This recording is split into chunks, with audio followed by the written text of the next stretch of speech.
Hey,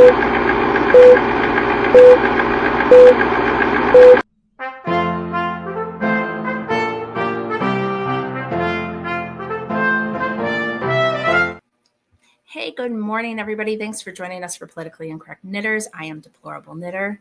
This is the lovely Ann Pinkova, and we appreciate you coming on this early Saturday morning. Our schedules are changing again, so we'll let you know once we know what day and time and stuff, because I saw people asking on the last episode. So Sure. Just so you know, we're going to figure it out, maybe. Yeah. So. And thank you everyone for showing up on a Saturday morning. Thank you, Chad. Right? I see Sherry says in chat it's her birthday, so happy birthday. Happy birthday. Oh, that reminds me, it's my high school best friend's birthday. I have to text her. You could. I can't forget. We are sponsored by Lynn of Chicken Lady Fiber Arts. You can go to chickenladyfiberarts.com and use our code PIK Kung Pao for 20% off your order of $50 or more. So check her out. She's got brand new fall colorways. She's got the Puritanical Knitting Fun Run colorway. Party like it's 1621. Yes. So yes. So do check it out. Get it ready. Fun Run isn't October to November, but that means that today is the perfect time to order yarn. So like I said, okay, Kung Pao. Check her out. I mean, she has other yarns that work for Puritanical, like Black Bee Black, other things. So check her full selection.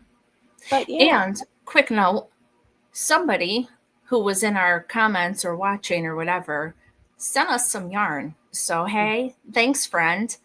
That's pretty exciting. I won't lie. Definitely. Thank you. So, I asked Chicken Lady to tell you, but in case that didn't get through or whatever, as personally. That's exciting. My husband can't get mad at me for buying more yarn because he doesn't know about the 3 skeins I bought yesterday, but I'll show you guys. He doesn't know. I'll explain why I did it. Okay, the cat's trying to get in. I'm going to shut off my video and get her. Did you show the yarn that we're giving away this month? I haven't even shown the yarn. I was just going to show other yarn. We got Thicket by Chicken Lady. We have F Around to Find Out, particular favorite of mine. They go well together. Everything goes well. But this month's giveaway, so once the video is finished, go ahead and comment below, is Eastern Bluebird, which is just lovely. It is. It's so pretty. I was looking for the colorway that is for our Puritanical Knitting Fun Run because it's pretty fabulous. I feel like she actually dyed it for me, which is why my husband asking me to be chill for a minute was so sad. But I've got your colors specifically. It's mine. It's mine. So I'm gonna just show it to you guys super quick because look at us. Look at this goodness. It's beautiful. It is, and it's the correct ratio for the Puritanical Knitting Fun Run, which is 75% black. So 75% black or dark gray. We're lightening it up, people. And I like working with her black because it's not a flat black. It's got tones to it, so it's not like when you have when you have like a commercial one that is just like straight up midnight sky. It's not that deal, so it's good. Yeah, there's a little bit of, I don't know, it becomes there's a little more texture to the color. You're knitting with it too. Yeah, so it's great. So check out our best pal Chicken Lady, and Is it Melanated Knit a Long Time? It is the Puritanical Knit a Long Time, Adam, and it starts in what, like a week and a half? Yeah, it's pretty soon. Is October only a week and a half away? I hate to tell you. Oh my gosh. They're bad news. But I'm not ready for October. Very soon. I started talking to the kids about Halloween costumes, though, because otherwise I would be scrambling. So, but I thought I was super ahead of the ball. I'm just like on time. You are. Man.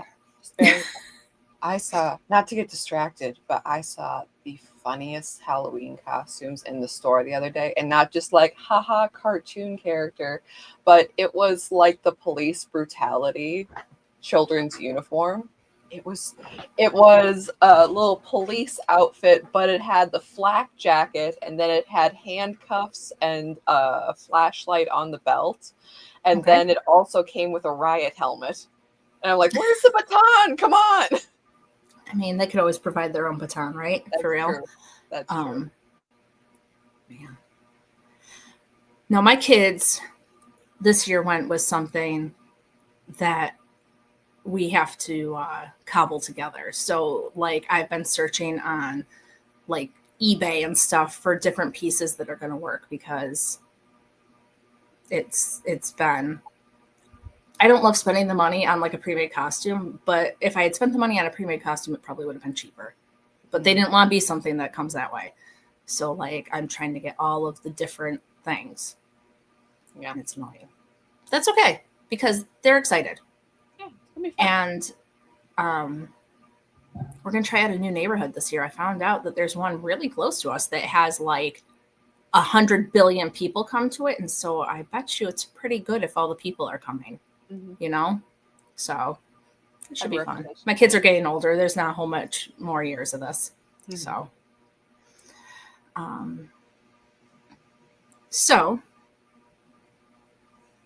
what else?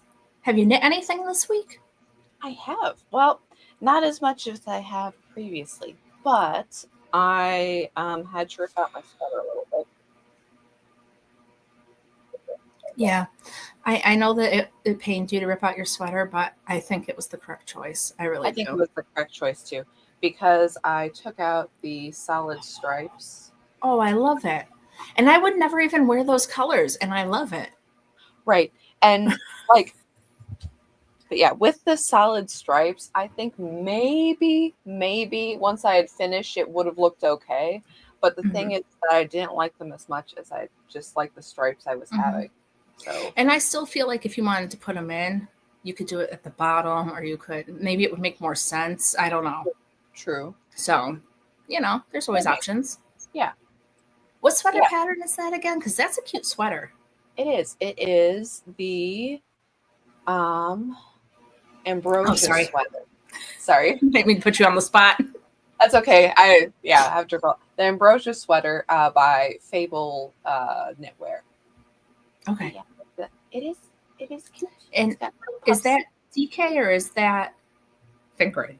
This is in fingering. Yeah. I won't be making it then. I was just curious.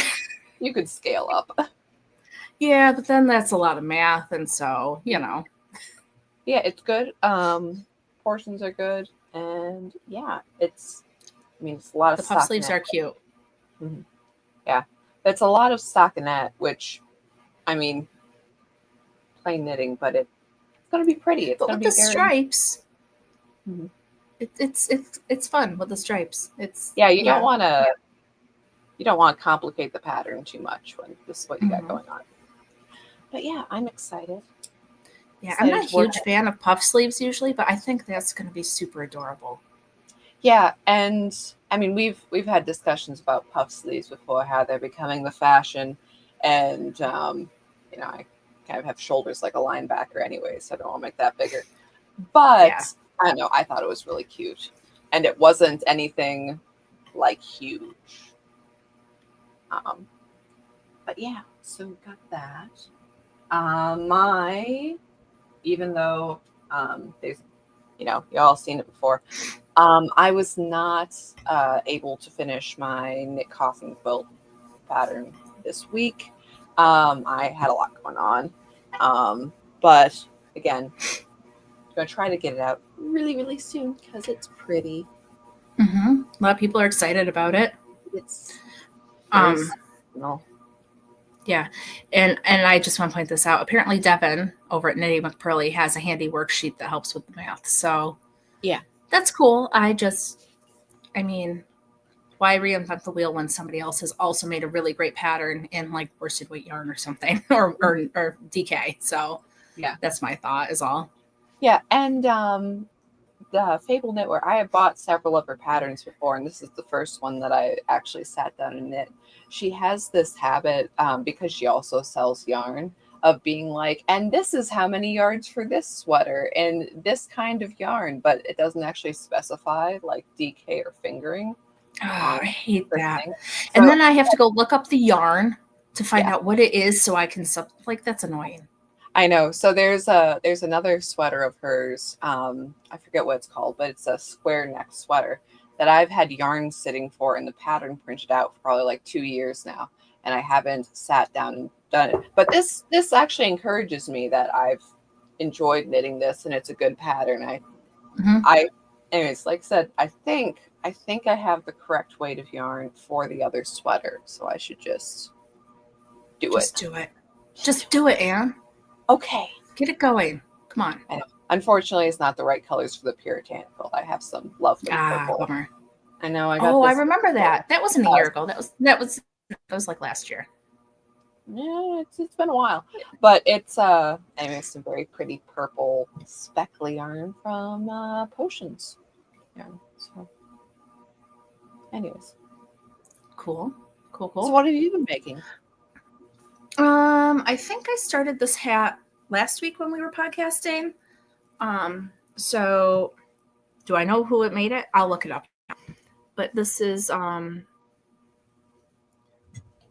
don't even know what kind of yarn this is because it didn't have a label. It's commercial. It's Lion Brand or something, one of those like unspun, but it's got these little three little cables and then it switches. So now I'm starting the three little cables on the next round or the next column. But it's turning out really cute. I like it. I like the autumn colors. I don't know who it's going to be for, but I figured since my knitting student was making it, it would be a good deal. How is she getting along with cables? So I showed her cables last Friday. She went home and did them all. Oh, in the middle of the week, I told you I was going to tell you the story.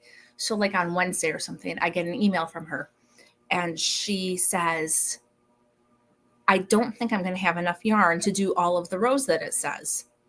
And I'm like, okay. And like, there's several different ways to check for yarn, right? You can measure out like a length and then, because I assume she doesn't have any supplies because I'm teaching her. So, you can measure out a yard and see how much it takes to do a row and then, or, weigh it, whatever the thing may be. But what I actually had her do, because I know her, she has like a smaller head. And so I was like, hey, just measure it because she decided to do a folded brim on it. Sure. So I'm like, fold it up, measure it. And it was like 5.5 inches tall. And I'm like, you know what? Finish the repeat you're on and just stop. And so when we got to class yesterday, it was like the perfect height for her. She started her decreases. It was perfect. So I was like, oh, thank God.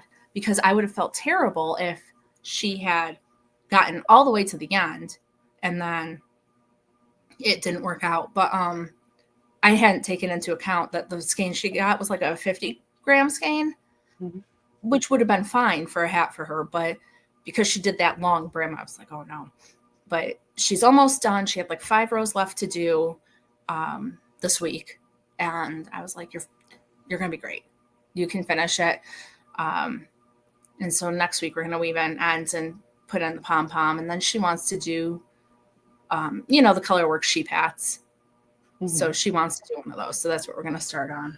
Yeah, that's good. And it's good skills to learn the whole way through. And so I talked to her about different ways that you can check out, like how to know if you're going to have enough yarn or not. And the thing is that because we email during the week, like if she has a question, it's hard to explain that. So I'm like, just set it down. But she's been going home and like really working on her projects, which means she's enjoying them. So that makes me happy. And her mom's also my aide in crochet. So like I know the family well and stuff.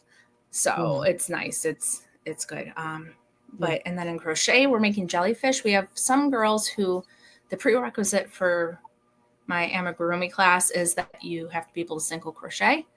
And I had a whole couch of children that could single crochet kind of. Come to find out this week, this is the 3rd week of co-op, that they learned the day before. And that's fine. But like, if you're going to Yeah. enroll your kid in the class, like at least teach them a couple weeks before and like have them practice, because Right. when I say you have to be able to single crochet, I mean, you have to be proficient at single crocheting.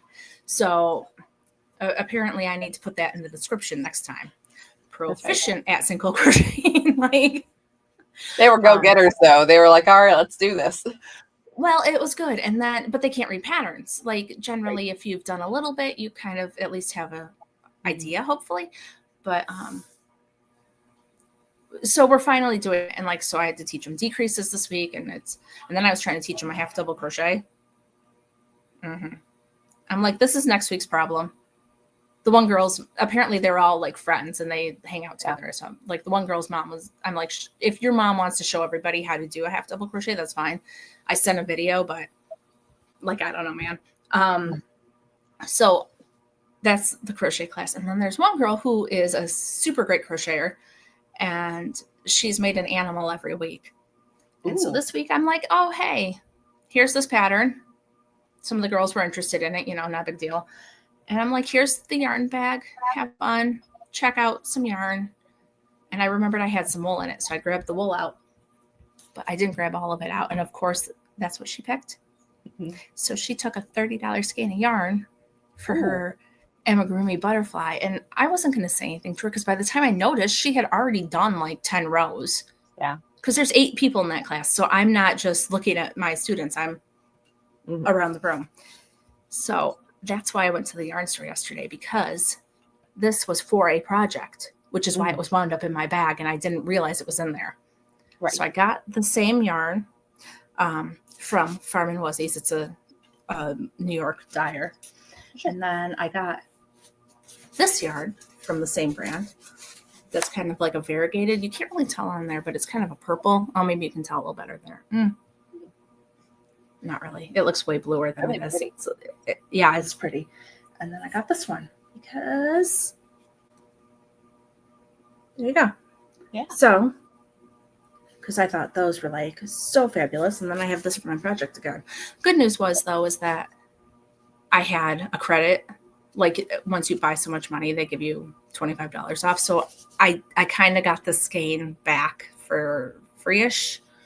Yeah. Not as happy as I would have been, but what are you going to do, right? And because if I had said something to that student, it would have made her feel bad. And I didn't want that. You know what I mean? So, because I thought, like, for a minute there, I really was thinking, like, I should just tell her to rip it out. But then I'm like, no, that's not the thing to do. It's fine. So, yeah. But yeah. Oh, anyway. And I saw that Miss Happy Rose is in the chat. We haven't spoken to her for a while. So, oh my gosh, I didn't see her. Hey, hope things are going well over there for you.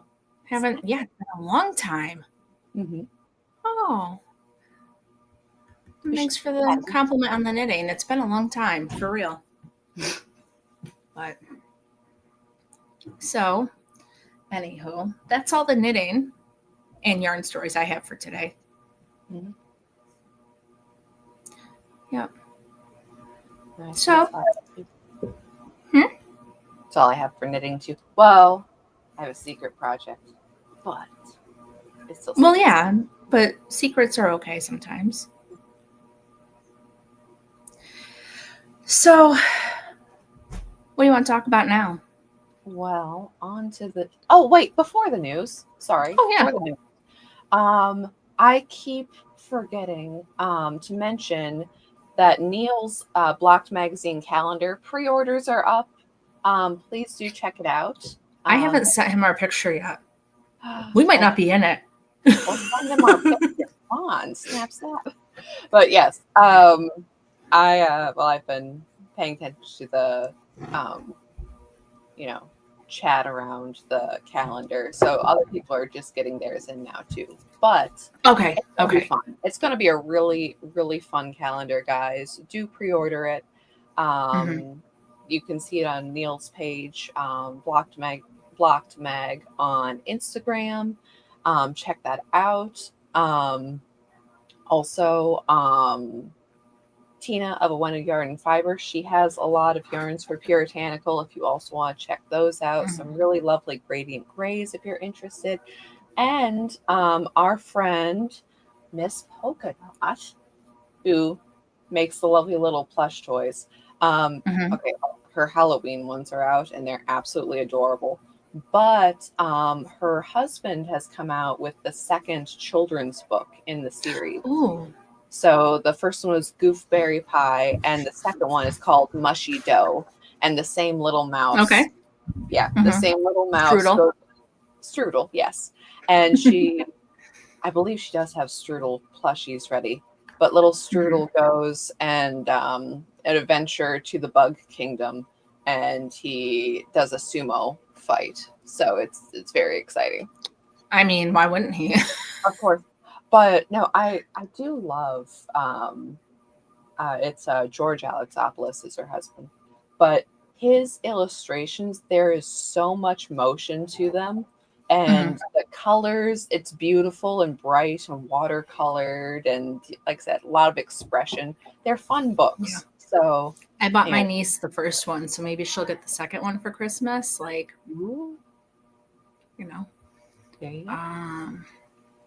So yeah, that is in Polka Dot's Etsy store. I think it's Polka Dot Shop, isn't it? Yep. So you said about the calendar, and then somebody said, is that why I order the calendar from on Instagram? I think if you go to his Instagram, you can get the link. Yeah, it's so link tree.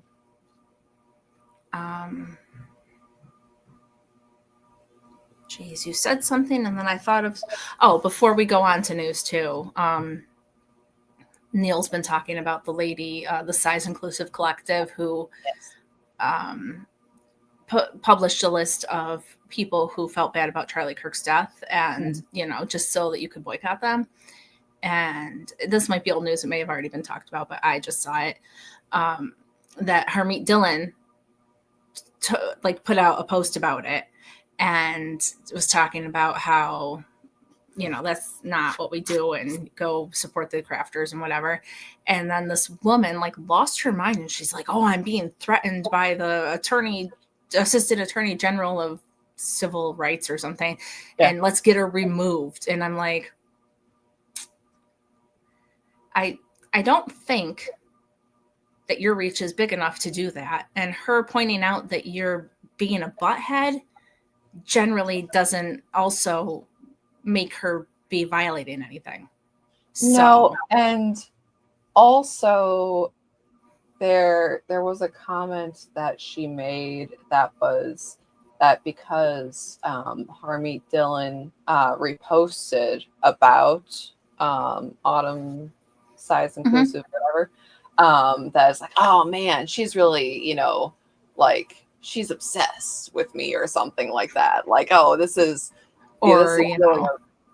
like, you're not Big Fry, honey. Harmeet is an incredibly talented knitter and, would care about this. But also, she's, sued whole states before. You think she's worried about, this one gal on her Instagram page?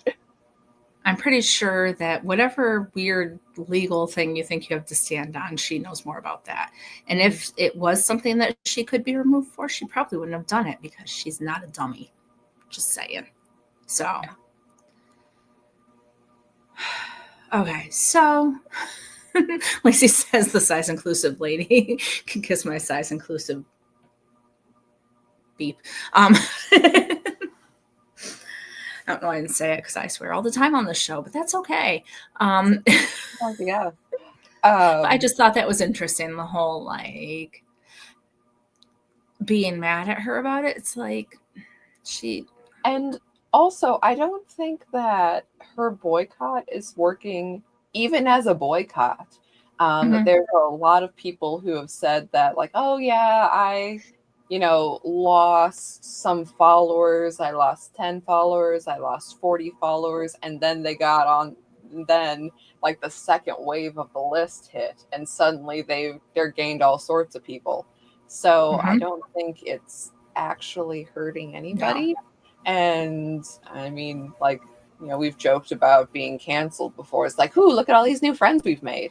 I didn't even know you were there. Hi, guys. Yeah. So I mean, that happens every time it goes around because and every time it goes around, new people come because they're sick of it. Mm-hmm. The first time it happens, a lot of people are probably like, whatever, Second time, more people notice. Third, fourth, fifth, they're like, oh, this is kind of shit. So, like, let's move along. So, yeah. And this kind of rolls right into news, but it's off of the boycotting thing. Liberals are now talking about boycotting Disney. It's beautiful. Which is so funny. Now, you looked more into the Jimmy Kimmel story this week. So I've only heard bits and pieces. So for those involved, if you want to. So it's funny because when I first heard the Jimmy Kimmel thing, I'm like, it wasn't that. He said some really horrible shit in the past. And so I was like, why was this the thing that broke the camel's back? But it was because it was blatant misinformation. He had time to correct and he chose not to. He chose to put it out anyway. It had to do with him talking about the shooter of Charlie Kirk being a MAGA person who didn't like him. And I think that idea had been thrown around for a minute by some of the news sources, but it was quickly dispelled. And so the fact that he chose to keep it in was the issue. And so you hear about it and it's like Disney and ABC canceled him. But really what happened is that after that aired, the two biggest affiliates that host ABC or however exactly that works, they chose to preempt him. They said, we are not going to play him anymore. And so what happens is that ABC, that's not good for them. That's not good for Disney if their dude is being taken off. And so that's why he was removed. And because he said horrible shit before. Horrible. He did. And, when he's not crying or doing, non-funny, cold political opens, but, so people saying in chat, well, his ratings are down. It's like, yes, he is not. It's like, oh, wow, they're firing liberal talk show hosts. It's like several liberal talk show hosts have been fired because nobody's watching their show. Right, because it's not funny. Like back in the day when I was a kid, like Leno and Letterman were on, and I remember we'd watch them, and they would be a little bit political, but mostly it was just jokes.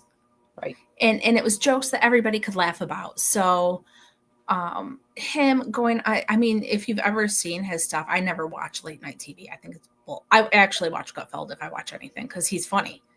His jokes are funny. And he's mean to everybody. So I can respect that, So, but he just rants about political stuff. The stuff that he said about Trump and everything, it's never been funny. Adam says none of them are funny. Yeah, I saw that. So there was several people saying free Jimmy Kimmel. Like, where they got him? Is he in a box? Yeah, where'd he go? I don't know. Well, I mean, let him out if he's trapped somewhere. That's no good. But oh no, I think he's okay. Couldn't find the lock on his car. Like, what's going on here? Yeah.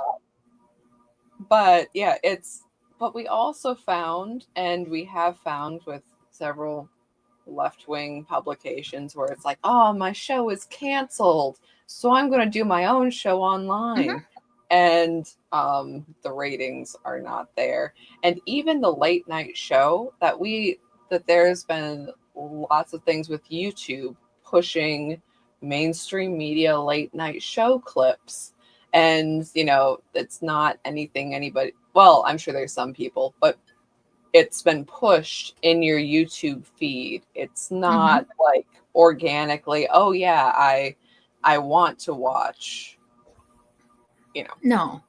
I mean, like, yeah, if I was watching comedians and then like one fed into another, and I found that's one thing, but it's not like that. It's just like, here's a clip for you. Well, I've never watched this before in my life, but thanks, I guess. I don't know. I can't remember the name of the guy, but it's like, oh man, this they were talking about the lineup for one of his shows, and unironically, it was like the New York Times editor. And I'm like, honey, turn on the TV. We gotta. Oh, I always love serious political editors as guests. Well, I say serious in the loosest terms, but as guests on the comedy show. It's like, who do we got next? Media manager for Chuck E. Cheese? Like, who? Like, that would be funny. That would be even funnier for a comedy show. But that's the thing. Like, everything has been so political. Like, I didn't love Jimmy Fallon, but at least some of the stuff he did, or I don't even know if he's still on, but some of the stuff he did was funny. Like, there's a clip of Daniel Radcliffe rapping on his show. Like, at least some of it was amusing to watch. But Jimmy Kimmel, like, yeah. Anyway. So yeah, he's not being oppressed. And I saw something from the owner of Sinclair Media Group, I believe, who's one of the ones who pulled his show. And they said that he would have to apologize to Charlie Kirk's family and make a sizable donation to TPUSA and different things. And so I don't know. I don't know if he would do it. It's interesting though, but I'm happy to see that people are being held accountable. The next one that needs to be held accountable is freaking Pink. She was calling people who support Charlie Kirk white supremacists, and just that whole, everything we've ever heard. You're used to it. You know what I mean? And I mean, it's not as if this is the first time she's gone off, but it is surprising. It's pretty gross. Yeah. And I mean, I was thinking too, it's that sort of, there's, when things like this happen, there's a lot of, when did we go wrong? And I mean, I think we've gone wrong for a long time, and things are more and more political. But okay, thinking this week that you have you have a lot of these videos with people from the quote empathy professions. And I've said before that I don't have a particular amount of respect for people who think they should get a medal for their job. That, if you're a nurse, if you're a teacher, if even to a certain extent, if you're a police officer or a farmer, they're like, woohoo, I'm special. And I'm like, yeah, you perform a good job. And certainly if you're a brain surgeon or something that's highly specialized, but there's a lot of people in these, well, more the teacher and, doctor fields who are celebrating Charlie Kirk's death. And, and thinking of this coming off the COVID era. And like I said, there's been that amount of lefty non-empathy for conservatives for a long time. But I mean, the COVID era really, really cemented well, it's okay if I deny you care for ideological reasons. It's okay if I think horrible things should happen to you because you didn't follow the party line propaganda, bigot. That we had medical care, we had, masks, we have vaccines, we had a lot of things that if you were like, actually no, then it by propaganda push was okay to like deperson you and I think that really, like I said, it's not the only thing going, but it was definitely, a groundswell of that sort of mentality. And then we come up to this thing with Charlie Kirk, and what is his crime? I don't know. Is he, did he do a crime? Did he promote terrorism? No, none of those things. He was a peaceful man who went out and had opinions and quietly, well, not quietly, but calmly, respectfully had conversations with college students and sort of confronted their ideas about issues and had debates with people he had wild differences with. And then when the crowds around him would be like, oh, get this guy, he'd be like, no, let's talk, let's do this thing. And he sat and he listened and he replied. Mm-hmm. Yeah. I don't know. The whole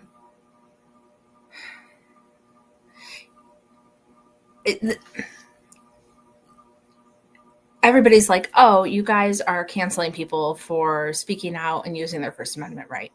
Nobody is canceling anybody for stating their opinion. We are letting them find out what the consequences are when you have certain ideas, especially the teachers. I think it's disgusting that a teacher feels comfortable enough to be like, oh, hey, by the way, I'm glad he's dead. Mm-hmm. Because as a teacher who is shaping people, you should have empathy. You should have sympathy for people when they go through things. They should model that for their students. And when they choose to be hateful and it's pointed out and then they have consequences, it's we,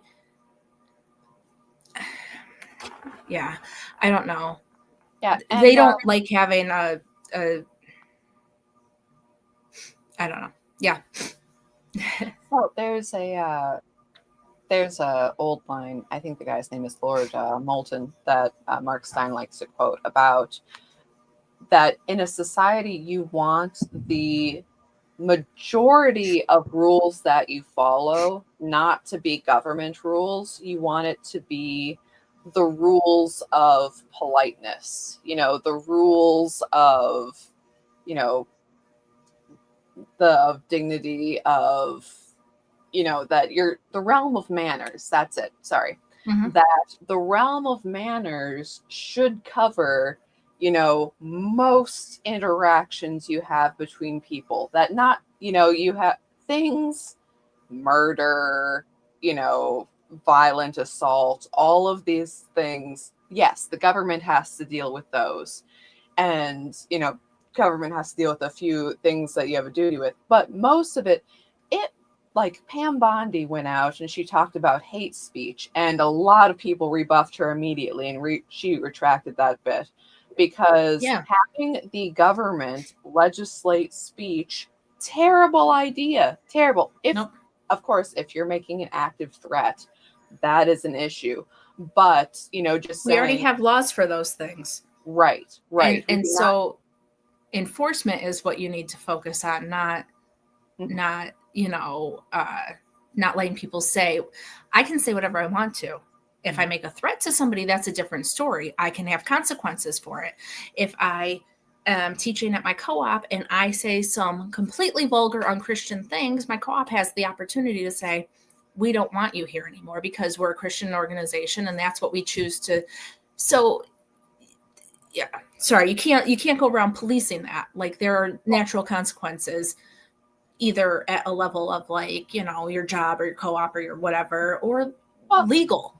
Yeah. Or even, okay, again, with realm of manners, it's like, okay, if I say some unhinged crap, I assume that my friends and family would be like, hey, that's not acceptable. You should, back that up a little bit. You should do something about this. And that if I continued to do this, that, people would back away from me, and reasonably so. Okay. Right. And it's crazy. It is. And it's also, people are very isolated from each other now, that they're in groups where that's okay. I mean, one would think, okay, if you're thinking, okay, an opinion that you could not stand a political commentator so much that you are happy that they were violently murdered, that's something that, if you admit to that, should be like maybe whispered. Like, that's not something that you take a video and talk about. That's something that you quietly admit to your spouse and or priest and or friend, and your friend goes, that's kind of messed up, man. And you're like, yeah, but I'm trying to work through these emotions here. That's not hey, everybody. I think, that's. I mean, there have been times when I've been talking to Anna and I'd be like, look, I got to say this thing. I know it's unhinged, but I got to say it to somebody. So, hey, you win today. You know what I mean? Like, we all have those things. Just so you know, it wasn't glorifying murder. Oh, absolutely not. No, but I'm just saying, like, that's a normal thing to have. And I love my husband, but sometimes I know that I'm a little bit off my rocker. So, like, I don't necessarily say everything I think to him because, got to keep a little mystery in there. He can't know quite how deep this goes. Nobody would know. And on the other hand, as my internet spouse, she wins. So, Kendra says you don't have to post every thought you have. Yeah. And the thing about the leftists that they don't understand, I was talking to Anne about this last night. So sorry, this is redundant for you, but I was watching Charlie Kirk at Oxford and somebody asked him about like, how do you go into these things? Like, how do you do this debate? How do you, as a young person, what would you say to me? And he said, you have to go in with the knowledge that you could be wrong and that your views may change based on what somebody else says. When you go in thinking you know everything, you can't possibly debate, you can't possibly learn, you can't, it doesn't work. And I think that's, I mean, he was pointing out stuff that we've lost. Like, you can't, you're not always right. You're not always right. You don't always know what's going on. And to be so arrogant to assume that like you have the upper hand and that you, I don't know. I've just been seeing a lot of it from both sides over this thing. Like people who are so like, oh my God, Charlie Kirk said this, so that means this and blah, like, take it down a notch. Like, I don't even know how to describe it, but it's just been, you have to look at the facts, you have to look at the arguments and use that to shape your opinions. You can't go in saying, oh, well, Charlie Kirk said this or that or whatever, and then assume that it means X, Y, and Z. Like I don't know how to exactly. I think, well, right now, okay, Charlie Kirk was a really excellent guy, and a lot of people are mourning him, and a lot of people are, watching his old clips, which are fantastic. And he has, I mean, there is so much video of him. He's written a lot, there's his tweets, there's a lot of what he said, and he gives himself his own context for what he said over and over and over. And it's Can I interrupt one thing? Yes. In 2017, he tweeted about how Kimmel wasn't funny, and I think that's hilarious. Okay, anyway, moving on. The man for every occasion. He speaks to us. But yeah, it's interesting now that there's a lot of people who want to take him out of context or want to put words in his mouth after, again, he spoke for a living. He sometimes made multiple appearances a day. Even the day of his death, he was talking and doing stuff in the morning, day before, go. Moving from conference to speaking event to conference. Yeah. But I don't know. I feel like there's a lot of people coming out now saying like, oh, well, he meant this, or he was going to say this, or dude, the guy was excellent. He has hundreds of hours of clips you can watch. And he was his viewpoint of, if you go into a conversation, be prepared to be wrong. If he changed his mind about stuff, he wasn't shy about it. He told you. So I think that instead of listening to all these people extrapolate about how, oh, he was changing his mind about this or that or whatever, Netanyahu coming out with the letter about how he was going to go to Israel. Well, his producer was I've been listening to his show, and his producer said he actually wasn't going to go to Israel. So like, he was a great guy. He was excellent. We need to be careful not to make everything that he said as like, oh my God, it was the biblical truth. I mean, he spoke a lot of biblical truth, but he was also a man. So like, just, Right. I see that a lot of conservatives are doing that. And also people that were friends with him and stuff that may have had conversations with him in private. If he didn't say, he said what he thought out loud. And he said it every day, and there's videos of it everywhere. So like, I would just be careful about the people who are now coming out and saying like, oh, he said this, or he said that, or he did. Right. If you can't find a clip of him saying it, like, and also, that's all. Also to say it directly, like there was this past week with Tucker Carlson saying like, no, actually he really, really didn't get along with Netanyahu, and these shadowy forces were hounding him every day. It's like, and his producers and people, and people close to him were saying, no, that isn't true. Actually, that's not it. Like, they point to certain events and they're like, okay, I'm sorry, I was there. That is not what happened. And this, definitely find I don't you. know if that's you or me. Sorry. I don't know if it was you or me. Sorry. Okay. Waiting for the camera. But and speculations about him switching denominations, and it's like, no, he's an evangelical Christian. His wife was baptized Catholic, but there was a picture that they took that they had gone to a Catholic church, and there were comments, asking, it's like, oh, are you guys like converting to Catholicism? And she said no. They are evangelical Christians. Charlie Kirk's pastor had a statement, but his pastor is also the head of the Turning Point Faith, which is the more directly Christian outreach. It's under a separate bannerhead, but is connected with Turning Point USA. Charlie spoke at his church every month.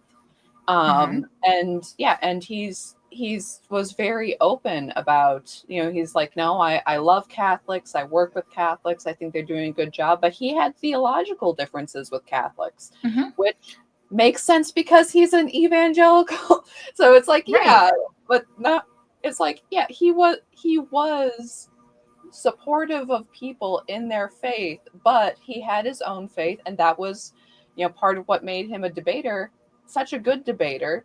And that, like you said, he was open, he was listening, he wanted to hear what people had to say, and he likes to talk about his own beliefs too.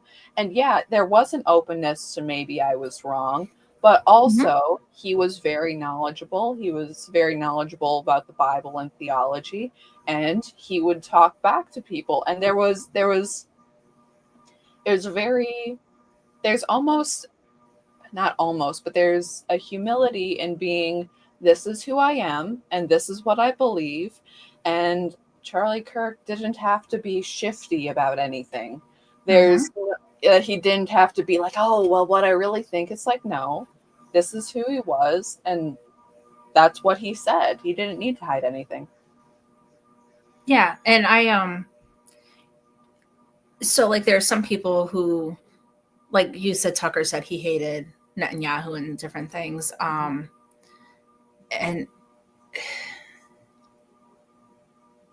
I don't think that he hated Israel. I think that he may have started to shift his perspective on some of the stuff because it had been going on so long, and Israel wasn't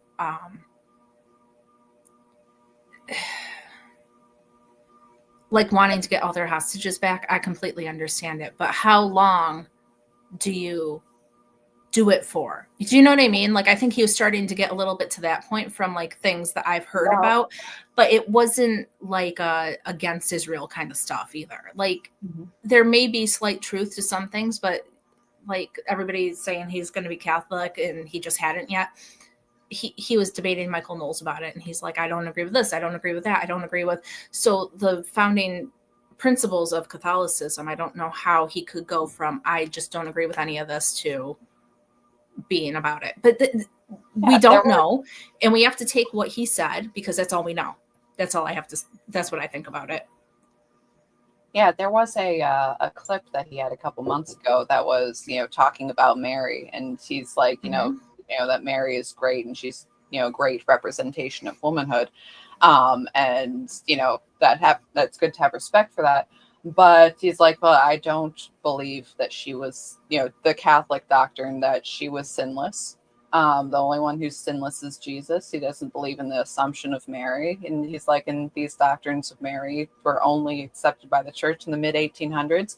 And he's going there, Mhm. and he mentioned a couple other things he disagreed with in the Catholic Church, which, it does, those would be large doctrines for Mhm. him to. Not that it's impossible for him to switch on those things, but it's I think we challenging. would have seen signs of it though. Mm-hmm. If he was switching, when we have heard it in the way he spoke. I mean, what he Yeah, was telling Michael Knowles was that he thinks that all that their job is to bring people to Christ, to be an example and bring people to Christ, and how they choose to express their faith once they're there isn't really up to him. And so I don't know. But anyway, I think Charlie Kirk was amazing. I've actually started watching clips of his with my 12-year-old because the way he talked to people was really, it was kind and it was loving, and he's a great example of how to speak to someone when you don't necessarily agree with them and how to like articulate your points well. And he's worth knowing. As a conservative and a Christian, I think what he had to say is important and it's worth knowing those arguments and things. But he was a man, and his job was to um, help the conservative movement. And so we need to figure out what we can do to do that. And we need to figure out the best way in our lives to bring people to Christ. And it's not, at the end of the day, he was a man. I think it's great that we're going to honor him. I think it's great that he's getting the recognition and Turning Point is. And my kid and I were looking up that Bible sales have gone up since his death, and people have been going to church. And it's a horrible, terrible loss, but thank God that there's some good coming from it. Definitely. So that's what I think.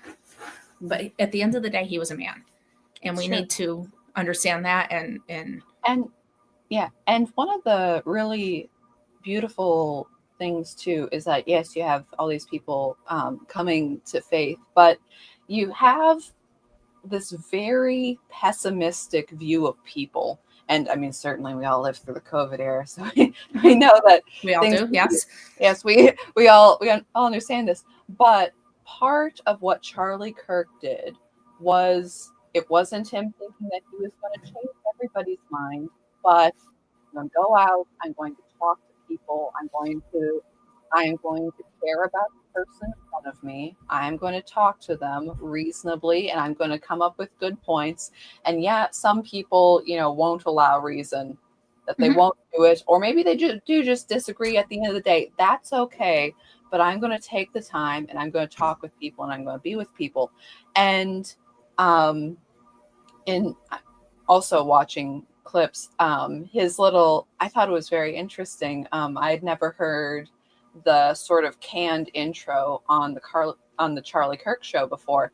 And and it's always the big bombastic radio voice. But the end bit before he was introduced, and I wrote it down, but it said, the voice of a generation that still has the will to believe that America is still the greatest country in the world.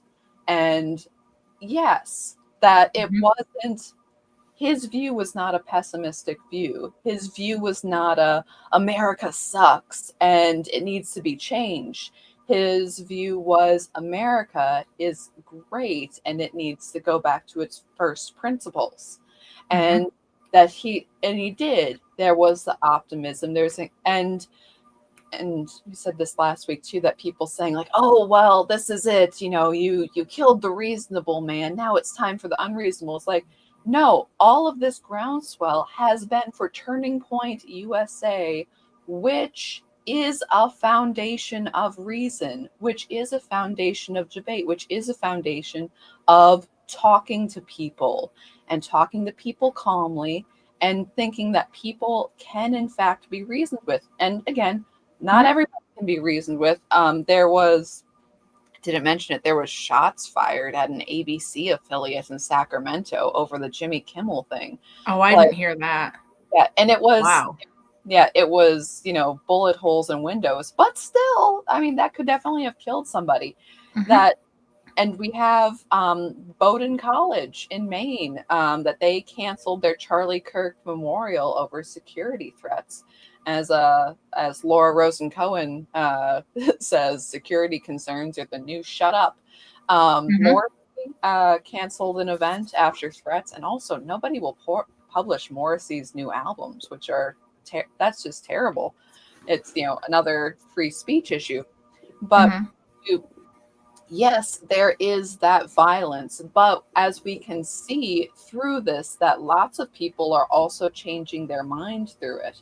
That you can't just say, oh, people can't be reasoned with and they won't make the arguments, because the arguments are not just, yes, they're for the person you're talking to directly, to talk things out, but they're also for the crowd of people that we're not directly talking to, but they're also for you. You need to know your arguments. You need to understand your reasoning. You need to say your stuff out loud to another person so the other person can be like, that doesn't make sense, or maybe that does make sense. That you can't just, well, we've seen with the left that they're all hanging out with each other and they're talking to each other, and then we hear what they believe and we're like, man, you are off your rocker. And you don't want that on the right either. You need that exchange. You need to talk it out. You need to fully conceptualize what you want to do. And and again, if you don't have that knowledge, if you don't have those principles, if you haven't actually thought out the consequences of your actions, then you get stupid stuff like Pam Bondi saying, oh, hate speech. No, we've already thought that out. We've already said, no, that's why we believe in free speech. That's why we have these principles. That's why it is so important. And you get these little broken fragments of ideology, and you have to realize that in the whole, they do not work. Anyways, sorry. Talk out your crap. That's what I say. Yeah. And he wasn't necessarily about changing people's minds either. I watched a clip this morning before I got up that was a father and a son who were at the microphone together, and the father was so mad that his son had become conservative, and the son was trying to explain how he became conservative. And so Charlie helped them get down to the bones of it, which is the father wanted government to help take care of people. He was kind of like an old school liberal where he was like, we want things for people, and it wasn't it wasn't the crazy lefty democratic or liberal ideas. It was like back in the day when they were more like, more government programs to help people, and you don't want people on the street and that kind of, and the son had done his research and he had realized that all of these government programs are there and they're not doing anything. So now he's thinking, well, maybe government isn't the answer. And so Charlie helped the two of them come to it. And then at the end he goes, you're, it's your son, it's your father. Nothing should come between your relationship. Nothing is that important. And it's like, it wasn't necessarily just about changing people's minds, but it was teaching them how to coexist if they weren't on the same page, which is a huge thing that we have not been able to do for many years. Right. So, anyway. Right. The sort of respectful debate, respectful disagreement.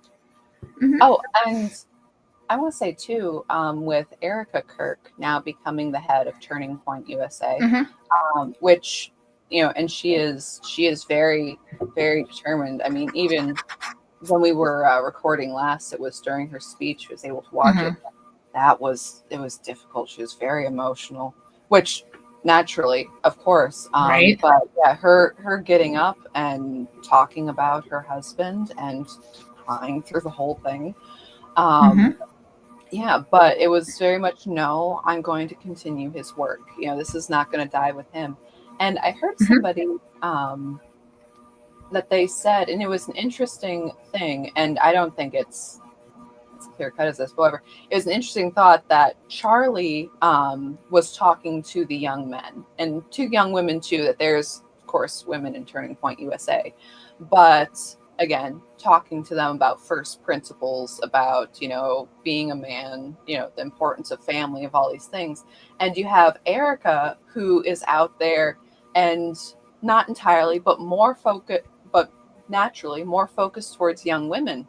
And that young women need a good example of principle and honor and duty and all of these things as well. And that is, okay, both young men and young women have been very underserved by this. And it's a lot of discourse of, oh, these idiot kids, these Zoomers, these whatever. And it's like, well, that doesn't help them at all. You're not talking to them, you're talking at them, and what you're saying at them is that they're dumb. How's that going to fix anything? And also, it's like, these dumb kids. Well, who raised these dumb kids? Get it together, people.